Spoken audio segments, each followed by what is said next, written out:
მასწავლებელი, რომელიც ვერ ითვლიდა. ჩვენს მათემატიკის მასწავლებელს ბატონ მურმანს ეთი უცნაური ჩვევა ჰქონდა.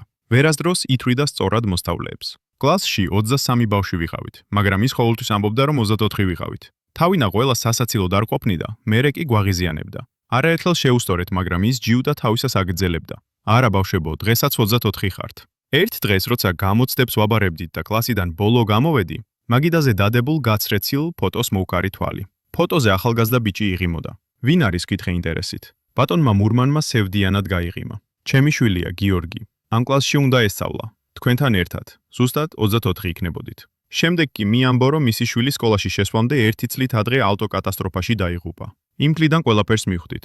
ის არ იყო უყურაღებო მასწავლებელი. ის იყო მამა, რომელიც ყოველდღე თავის კლასში თავის შვილსაც ხედავდა და თვლიდა. მას შემდეგ, როცა ბატონი მურმანი ითხოვდა დღეს 24 ხართ, ჩვენ ჩუმად ღიმილით ვეთანხმებოდით.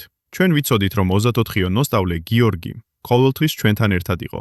ეს იყო მისი გზა, რომ შვილის ხსოვნა ცოცხლად შეენარჩუნებინა. და ჩვენ მისმა მოსწავლეებმა ამ პატარა საიდუმლოს შენახვით ვისწავლეთ ყველაზე მთავარი გაკვეთილი: ადამიანურობა.